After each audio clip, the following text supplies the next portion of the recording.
Bleach. Great art, solid story idea, incredibly shaky execution.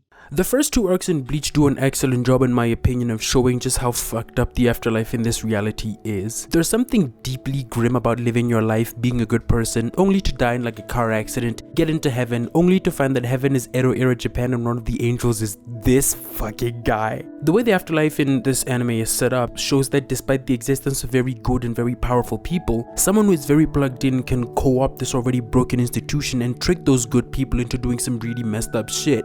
And just to be clear, the word good here is doing some Sisyphean level lifting because I'd like to refer you again to the fact that Mayuri Kurotsuchi is one of the good guys. The first arc really sells you on the idea that the establishment ain't shit and that evil is evil even when the guys doing it are the ones in charge. But because this is a mainstream shonen story and serialization is a bitch, the good people will prevail and through the power of being born special they will make the system unambiguously good. What does any of this have to do with data analysis? Oh, I'm sorry. Are you the lecturer here? Are you teaching this class? Are you? I was just, Yeah, that's what I thought. Don't interrupt me again. My Hero Academia is absolutely more shonen than Bleach ever was or will be. The characters are much softer and the tone is overall more hopeful. There's a lot more bombastic music and moments of emotional terrorism. It's much closer to Demon Slayer in that respect, but where Demon Slayer uses its extremely harsh world to beat you over the head with "we gon' be alright" imagery, Hero Academia just kind of fumbles it and creates this massive dissonance in the process. Deku might be a really nice kid who's gonna become the very best that has ever been through hard work and discipline, but he's doing so in a world built on absolutely abhorrent values. And the manga does such a piss poor job of reconciling these two things. This is why I think that Vigilantes is the best version of this story, because being on the side of the authorities in a world like this is morally unjustifiable. Like, Endeavor spent like 25 years being the Joseph Mengele of his family because he saw that this was the only way he could make it to the top. This is what his society values and boy did he deliver. This is a society that devours its people. People who are viewed as deviants because of powers they cannot control, abuse victims who have no recourse because of the politics that have formed around the superpower hierarchy. It's deeply fucked and has all the potential of a really interesting and nuanced story. But because this is a shonen manga, it's gonna end with Deku United States of Florida curb stomping the manifestation of all that is wrong with the world. The good people prevail, the system becomes indisputably good. Okay, wait. These are shonen stories, right? Isn't the whole point for the good guys to win and make everything better? I thought these were morality stories for preteen Japanese boys. You are absolutely right, but answer me this. Which is more meaningful? Doing the right thing because you're special, or doing the right thing because it's the right thing to do? What if your pure-hearted shonen hero didn't live in a world that cosmically rewarded his pure heart and good deeds? How would this chucklefuck fare in a world built on evil?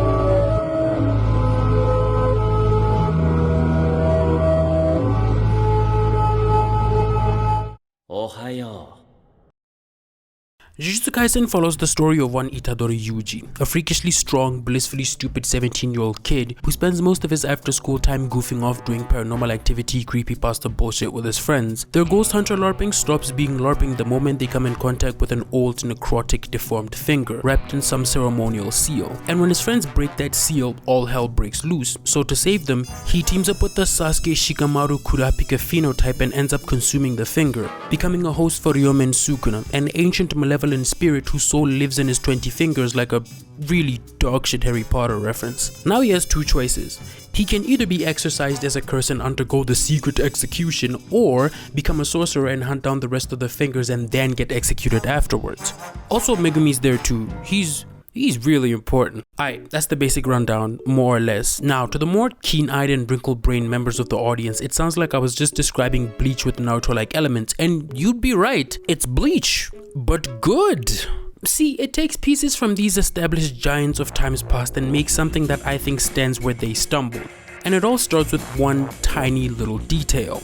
In Jujutsu Kaisen, whether you're a good guy, a demon, or anything in between, the source of your power is the same. It's hatred. And that really opens up the characters to things you don't really see that often or at all in shonen manga. See, in your made for boys action series of the shonen variety, your power systems usually take one of three forms. You got your good boy powers, where a character is made stronger by the fact that they are a good person. This usually comes with the inverse, where the bad guys look cooler the more evil they get.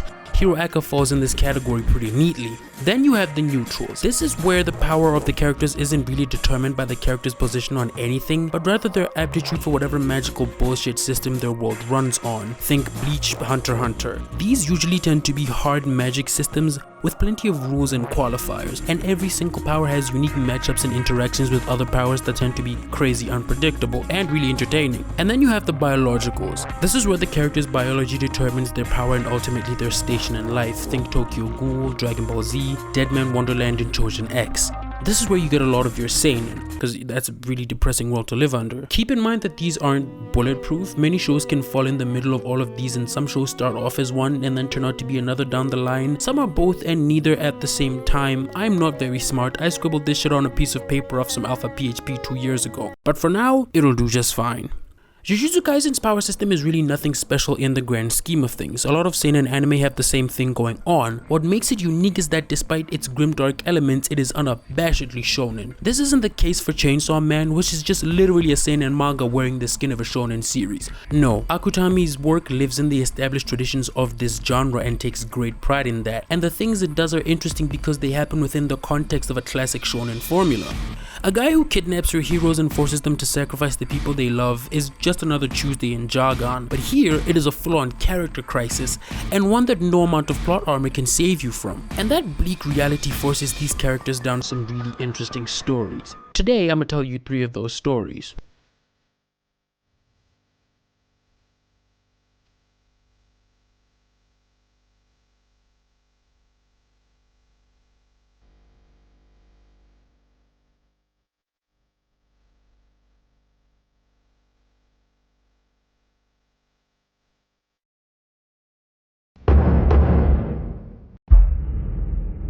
Mahito is a special class cursed spirit. Cursed spirits are born from and powered by negative emotions, so if a lot of people are scared of a specific thing, then the curse associated with that thing is going to be insanely powerful. Jogo is powered by people's fear of burning to death in volcanoes, and Hanami is powered by people's fear of dying in the woods. Mahito is powered by people's fear of each other. Jogo and Hanami are much older than Mahito, their basis for their power is much older too, but Mahito's source of power is much more ever-present, and his power is much more insidious as a result. I mean, you can civilization your way around a fire, or move through the woods in a way that at least ensures that you won't end up in a Werner Herzog documentary. But you can't really predict when your fellow man will try to kill you and all of your family. Mahito can manipulate the soul of whoever he touches, and because in Jujutsu Kaisen the soul is a real corporeal thing, whatever shape it takes is ultimately the form that your body takes too. So if he pulls and pushes it into a form that your body cannot sustain, you die very, very slowly, as a drooling, bleeding homunculus, violated to the very core of your being. And if that wasn't terrifying enough, when we meet Mahito in the story, he's literally an infant. He doesn't even know the full extent of his powers. The only reason he's joined up with Suguru Geto is to find out just how strong he can get. All he needs now is a suitable opponent. An opponent he finds in Itadori Yuji. When Itadori Yuji became a Jujutsu sorcerer, he did so because of the dying words of his grandfather, which is really sweet. It shows that Yuji is a good person who will put other people before himself without a second thought. It's also really stupid and kind of arrogant, and that arrogance was about to get him humbled real bad. The first of many such humblings comes in the form of this kid. Junpei Yoshino was a very troubled child. Having been horrifically bullied by his classmates and ignored by his teachers, he had become understandably very hateful. And that hate paired with an aptitude for Jujutsu sorcery sent him down a pretty dark path, which funnily enough started at a showing of Human Centipede 5. Mahito finds Junpei and is immediately fascinated by him. He can feel the potential he has and how impressionable he is. So he starts teaching him everything he can about cursed energy, because he knows that if this kid picks up Jujutsu fast enough, he will attract the sorcerer's attention and bring Yuji closer as a result. And he succeeds, faster than he could have ever hoped for. Junpei and Yuji hit it off almost immediately, bonding over their shared love of Kino and the lack of anyone to share it with. Yuji meets Junpei's mom, which is the ultimate sign of a nigga friendship, and through this we discover the only thing that's really keeping him from going postal. Dude loves his mom. He's barely hanging on by a thread, and that thread is her. She wants to see him happy and he doesn't want to show her that he's not. But fuck all that, things are looking up for our boy. He's met someone who gets him and wants to pull him in this world of curses and intrigue and introduce him to many other people like him. He can finally be accepted, he can finally be happy and no longer be alone. Well,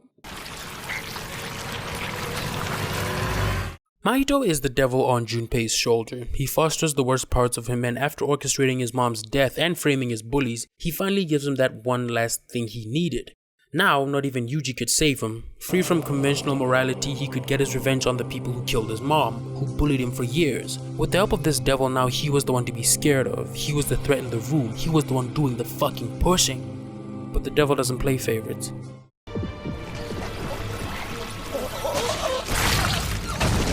To Mahito, people are tools, meat puppets, and to him, Junpei's only value was his ability to get to Yuji. He knew that this was the way he could break his spirit, and if he can render him completely helpless, he can bring Sukuna out and get that much closer to bringing about an age of curses. But all he got was a vicious fate. Yuji's first time meeting Mahito didn't break him like he intended. Instead, it taught him one important lesson, that curses like Sukuna and Mahito aren't people.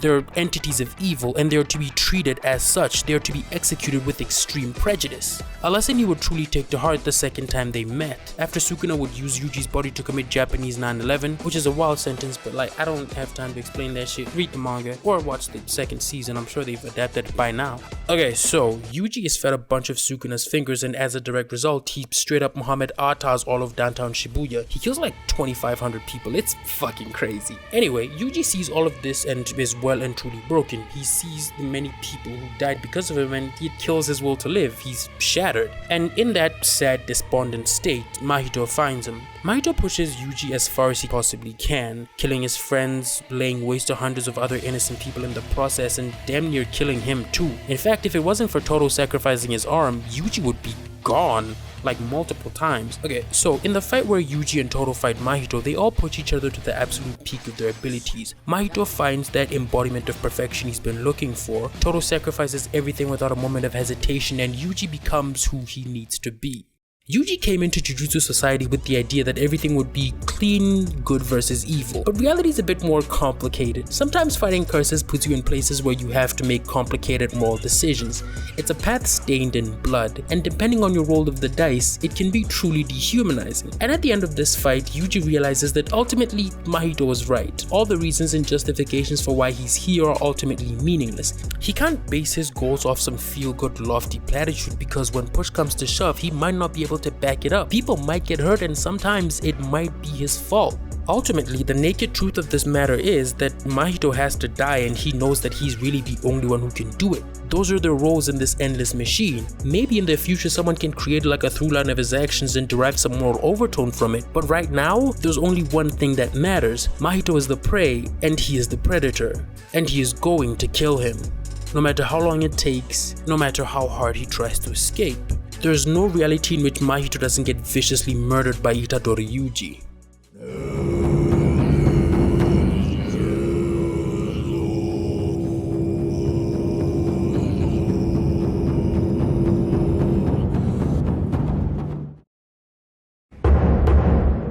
The fact that the power system in Jujutsu Kaisen is based on capitalizing on the worst parts of yourself is one that I feel I need to keep stressing, because not only does it take your characters down some really interesting diverging paths, it lays the foundation for one of the most plausibly hateable societies in shonen history.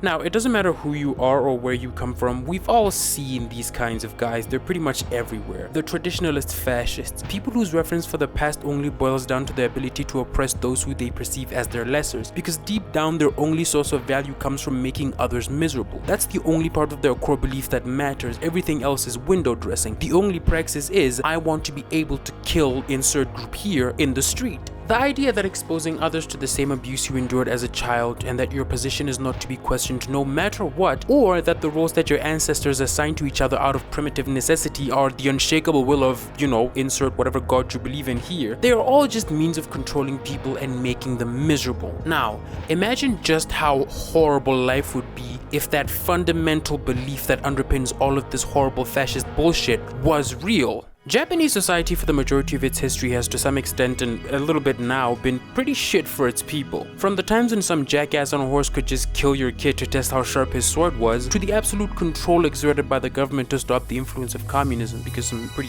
hardcore shit was happening in China. Japan has had its fair share of traditionalist misery, and it's that oppression that the world of Jujutsu Kaisen is built on. Also, the fact that the only non-Japanese sorcerer is an African guy just speaks to me on a spiritual level because of course he is. Dude, I know for a fact that this dude's mother has like a bag full of bones that she uses to tell the future, and she's wearing like a Swati the Third shawl, and she has neighbors that have disappeared for some reason or come down with a mysterious disease, and one day she went to him and went, I know because it's right there, it's so fucking good. The society in Jujutsu Kaisen, at least socially, is on some feudalist shit. It's a restrictive hierarchy that deals in human trafficking, sacrifices, blatant discrimination, you know, old school nigga shit. They have the classic behavior of a superstitious people, but instead of the superstitions being used as like a cudgel to oppress people they deem as lesser, they are real. From a purely rational standpoint, they are right to be assholes because that is what their world has fed them. Like, these are their values that the nature of their world is operating on. To them, the rigid hierarchies make sense, and not only do they make sense, but the demons they've been killing for thousands of years have proven to them that they are true, and at this point they refuse to entertain the idea that things could even be different. Now, there is one thing that hierarchies like this fear, and it's the slightest hint of any kind of change. They are scared of anomalies because they cannot be predicted and accounted for. And they should be scared. Maki and Mai had a pretty fucked childhood. Being born twins in a Jujutsu family of this size ensured that they were gonna get treated like shit forever, not to mention being girls? Dude, holy shit. Twins are seen as a bad omen because you're never really sure how the curse technique is going to manifest itself whenever they are born. And sure enough, Mai was born with a really good curse technique, albeit practically unusable because she was weak as fuck, and Maki was born with zero cursed energy. In the rise of their family, they were seen as failures and they were treated as such. The Zenin family saw Maki as a massive threat though, because they knew what she really was. Maki was born with a heavenly restriction, which is a kind of pact imposed upon you from birth, where you give up something of great value in order to be rewarded with great power in a very specific aspect. Example being Mekamaru, who was born with paper thin skin and just sores all over his body, paralyzed, immobile, suffering eternally. But in exchange, he has a fuck ton of cursed energy. See, Maki has no cursed energy at all. She can't even see curses, but because of this, she is tough as shit. Super strong, super fast, just absolute fucking badass. And also because she has zero cursed energy, she's especially dangerous to sorcerers because she cannot be sensed. She can just creep on you and like kill you in your sleep or some shit. The reason she scares her family shitless is because she is not the only one with this very specific defect. 20 years ago, another child of Zenin was born with a very similar heavenly restriction, and he was a fucking problem. Fushiguro Toji has been a menace forever. Like Maki, he is tough as nails, strong as hell, and because he has no cursed energy, he has to rely on cursed tools to kill his enemies. And he has killed a ton of sorcerers. He's the only sorcerer who's ever come close to even killing Satoru Gojo, which is insane! His family couldn't tell him shit. He belonged to the highest bidder and no one else. For the entirety of his life, Toji was a smear on their name. Despite the fact that he was among the clan's strongest members, he had no place in his family because he was born with what they considered a birth defect. So when Maki and Mai were born with the same defect, they were also scorned and feared, but only one of them took it lying down. Different people react to systemic oppression differently. Mai chose the path of least resistance. She hoped that if she kept her head down, she wouldn't attract any of her parents' abuse, and Maki knew that she was better than half these motherfuckers. So she left and told the head of the family straight up that one day she's gonna come back and become the leader of this clan. And he responded by holding her back every chance he got. Even when Maki was under Gojo, she was still kneecapped by her family. Despite the fact that she is damn near the top of her class, she was stuck at third class for years. And then the Shibuya incident happened. On top of getting damn near burned to death, she found herself in the middle of a massive conspiracy. The Shibuya incident had a lot of long-reaching consequences in the world of Jujutsu. After Gojo got sealed, the Jujutsu establishment jumped at the opportunity to kill every single one of his allies, so Yuji and the rest of the Tokyo Metropolitan School had to go underground and plot against the establishment in the shadows. Creeping and shit. Which sounds impossible, but because Toji was a god-level scammer, he gave them an out like preemptively 20 years ago. He struck a deal with the former head of the Zenin family to ensure that should Satoru Gojo be incapacitated incapacitated for any reason, Megumi would become the de facto leader of the table, assuming that he inherited the 10 shadows, which he did. Now, the onus is on Naoya and his asshole brothers Jinichi and Ogi to kill Megumi and his friends so they can secure their place in this hierarchy, even if that means Ogi has to kill his own kids, which isn't that much of a problem seeing as how he's a grade 1 sorcerer and a massive piece of shit. What he had failed to anticipate, however, is what would happen when one of the twins died and the Heavenly Pact was completed. See, after Toji died, he was a menace forever, whether it was through reincarnation or back alley realpolitik, and today, the Zenin family would sow the seeds of their sins. The oppressive traditionalist values that this system had reified over millennia was coming apart at the seams, and as the world began to advance further and further, the capacity for evil and the shapes it presented itself in had long begun to evolve and change beyond what the tradition could accommodate. Everything was more dangerous and complex, and so were the curse techniques. Sorcerers were adapting along with the curses, and this was much more than the old guard could imagine, and in their attempts to keep things the same, the great family stepped over countless people, and sooner or later, they would have to pay. Maki's massacre of the Zenin was the chickens coming home to roost in many ways. With Toji's exact same abilities but much more potent with an opposing clan leader to boot, she was the family's worst nightmare. Maki kills her entire family, like all of them, and it feels cathartic to read because all of them deserve to die. Even the mom? Especially the mom. The scene where Maki snatches every single one of these motherfucker birthdays is made even more raw by the fact that the penultimate fight scene was done when Akutami's back was ground into a fine powder, which means that all we have for this scene are these really loose, rough sketches that were kind of penned over in the last minute, and they really add to the feeling because they're very loose and messy, and they're so fucking metal. Who knew that being hunched over your drawing desk all day is really bad for you? Not you, you don't count, you're not a real artist. Anyway, the Zenin get Uchiha with a tenth of the effort and it's pretty fucking vicious, but nobody gets it as bad as Naoya. Naoya is a grade A dilettante. He's inherited his father's curse technique, which is essentially just teleportation by way of Adobe Flash, and he's been raised like he was God's gift to Earth, and as you can imagine, that empowered him to be a real piece of shit. The only time this view of himself has ever been challenged was when he first met Gojo and when he first bumped into Toji. That Toji meeting is extra fascinating because here you have this kid who's been raised to believe that cursed energy is everything. It's the be-all end-all of who you are in society, and he can't wait to see this poor bastard he's been told about who grew up with no cursed energy at all, only to be met with this wall of muscle and just this harbinger of death. And in that moment you can see it in his eyes. He knows that his world is built on lies. It's fucking incredible. Now that nightmare is back and it's staring him deep in his face, equally as strong if not more than Toji at this point, zero cursed energy and a woman nonetheless. It's an existential nightmare for a guy who unironically does go back to the kitchen as an insult. It's fucking incredible. Jujutsu society has been averse to change forever. Any kind of modern development in Jujutsu was seen as inferior and looked down on, but time is merciless like that. And in a world built on evil, if you can't adapt, you die, begging for mercy, kicking and screaming.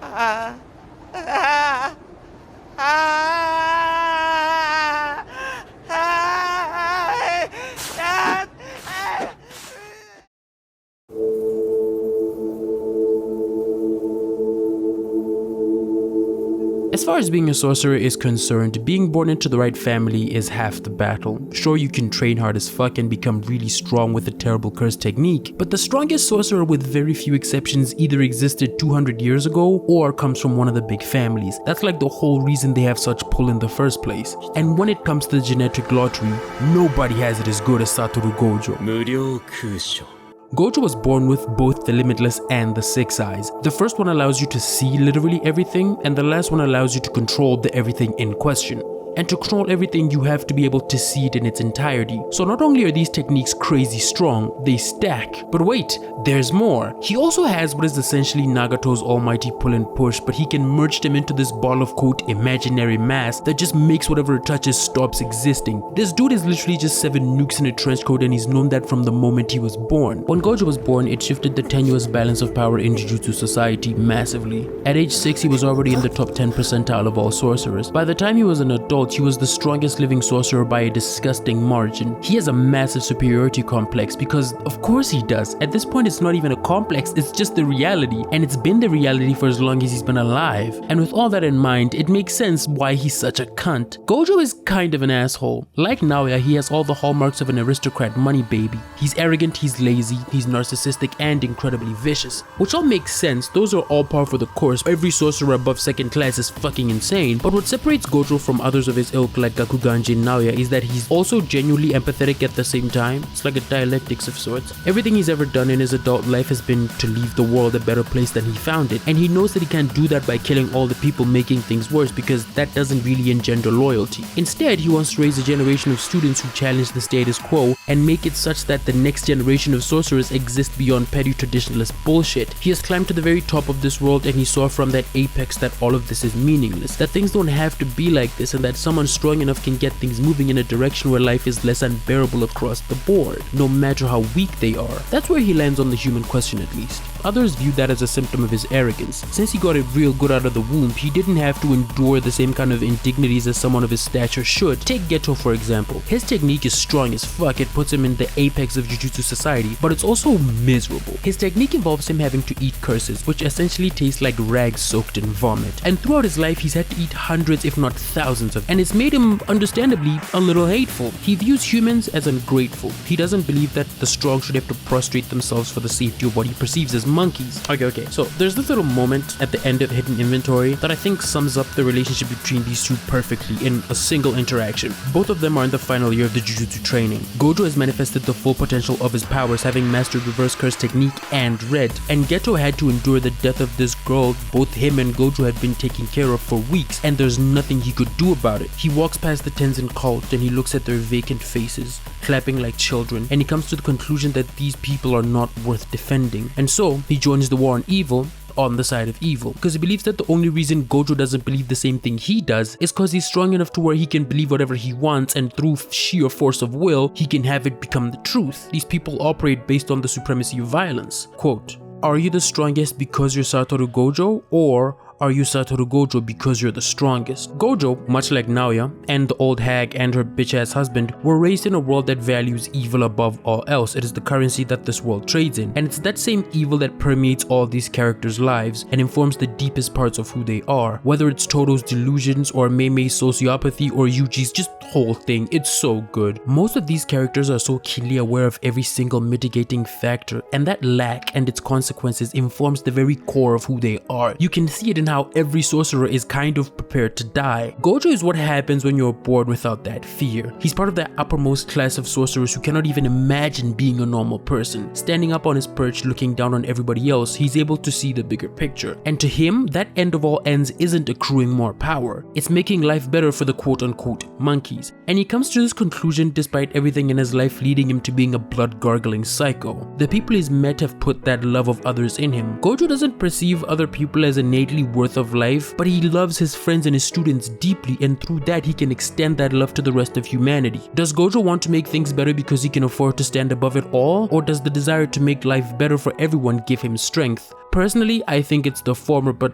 does it matter? If the sole beneficiary of a world built on suffering and nightmares wants to put an end to all that, then that's a net positive. If a rich man builds an orphanage and every step of the way he won't stop bragging about how fucking cool he is and how those kids should be grateful, does that make building the orphanage any less noble? Didn't think so. Thanks for watching.